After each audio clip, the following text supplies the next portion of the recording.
Harry Meyer leidet an einer seltenen Autoimmunkrankheit. Er gilt als Hochrisikopatient. Doch sein Vorrat an Händedesinfektionsmittel neigt sich dem Ende zu. Das ist eine Riesenschwierigkeit. Das ist noch so ein bisschen das Restchen, das ich habe. Und ich habe das zu wenig schnell erkannt, dass das wirklich knapp werden könnte. Und wenn ich das nicht habe, dann kann ich nicht mehr aus dem Haus raus. Ganz einfach. Keine Chance, sein bisheriges Mittel auf Alkoholbasis in einer Apotheke oder Drogerie zu bekommen. Dafür stößt Harry Meyer nach kurzer Internetrecherche in einem Online-Shop für Praxisbedarf auf das Mittel BioClean. Dieses wird als hochwirksames Händedesinfektionsmittel angepriesen. Das ist da wirklich wichtige Sache. Hochwirksam gegen verhüllte Viren, Influenza und so weiter. Und vor allem ist es ein Desinfektionsmittel für Hände. Und das ist genau das, was ich brauche. Also ja, Glück gehabt. Stolze 40 Franken pro halben Liter verlangt der Verkäufer. Harry Meyer kauft gleich mehrere Stück für sich und seine betagte Mutter. Die Lieferung trifft per Post ein. Doch schon beim Auspacken wird er stutzig. Ich habe es ausgepackt und ich habe als erstes gemerkt, es rinnt. Und als ich es in den Fingern hatte, hat es mich verbeissen, jucken. Ganz eigenartig, also nicht so, wie ich das gewöhnt bin von einem Desinfektionsmittel. Ein Blick auf die Etikette zeigt, BioClean besteht aus über 99% Wasser, einem bisschen Kochsalz und einem kleinen Rest Chlorverbindungen. Immerhin, eine behördliche Zulassungsnummer für die Schweiz steht drauf.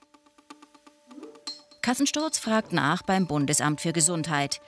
Das BAG antwortet, dem Produkt sei die Zulassung schon länger entzogen worden.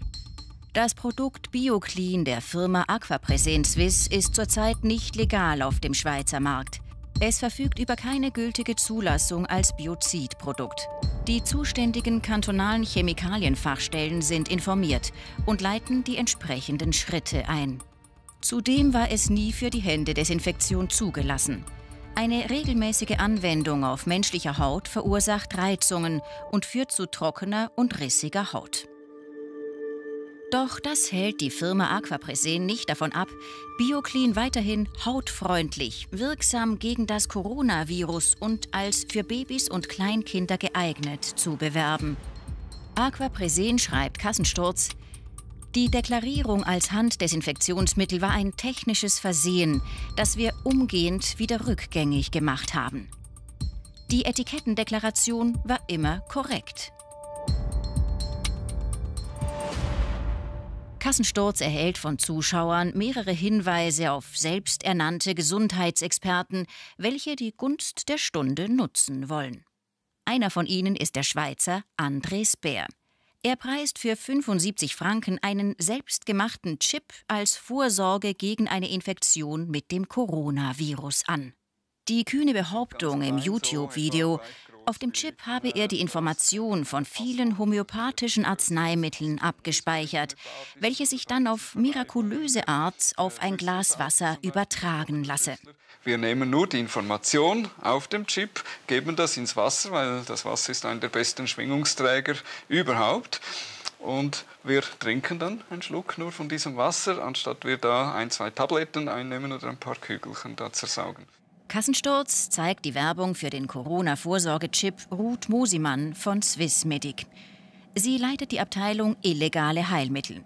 Ihr Fazit: Andres Bär macht auf abstruse Weise unzulässige Wirkversprechen. Ja, die Anpreisungen, die sind Humbug. Also, das Verfahren mit so einem Chip, das entspricht überhaupt nicht den anerkannten homöopathischen Herstellverfahren. Das ist daneben. Kassensturz fragt bei Andres Bär nach, ob er denn eine Wirkung seines Produkts belegen könne. Seine Antwort darauf: Energetische Informationsmedizin lässt sich nicht mit schulmedizinischen Methoden belegen, da ja alles im feinstofflichen Bereich abläuft und der Selbstheilung dient und nicht den manipulativen Eingriffen mit Tausenden von Nebenwirkungen. Ein weiteres Beispiel. Der Heilpraktiker Arnold Lanz aus Freiburg verschickte vor ein paar Tagen diesen Newsletter, in dem er einen selber gemachten homöopathischen Präventionsspray als zuverlässigen Schutzschild gegen das neue Coronavirus anpries. Für 50 Franken das Fläschchen. Kantonsärztin Barbara Grützmacher ist umgehend eingeschritten. Sie verwarnte Arnold Lanz, stoppte den Vertrieb und drohte ihm im Wiederholungsfall mit einem Verfahren. Und wenn jemand sowas sieht in einer Werbung, denkt er sich, ja, ich kann diesen Spray nehmen oder dieses Heilmittel nehmen und dann bin ich beschützt gegen Coronavirus und muss nicht mehr die Hygienemaßnahmen des Bundes einhalten.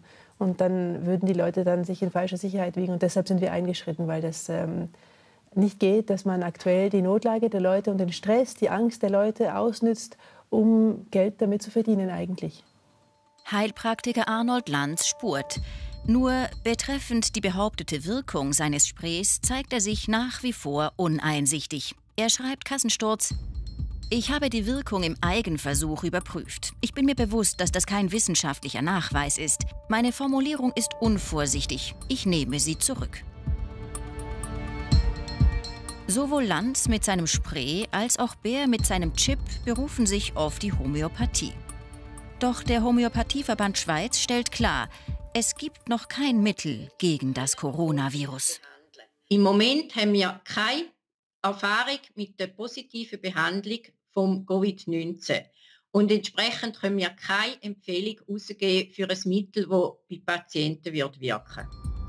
Fragwürdige Angebote mit unhaltbaren Wirkversprechen. Für Harry Meyer ist das Desinfektionsmittel BioClean unbrauchbar. Der erste Impuls, den ich hatte, war, das ist kriminell, so etwas. Also da setzt man Leben aufs Spiel, von Menschen, Gesundheit aufs Spiel und das geht gar nicht. Nun muss er auf Nachschub seines bisherigen Händedesinfektionsmittels hoffen.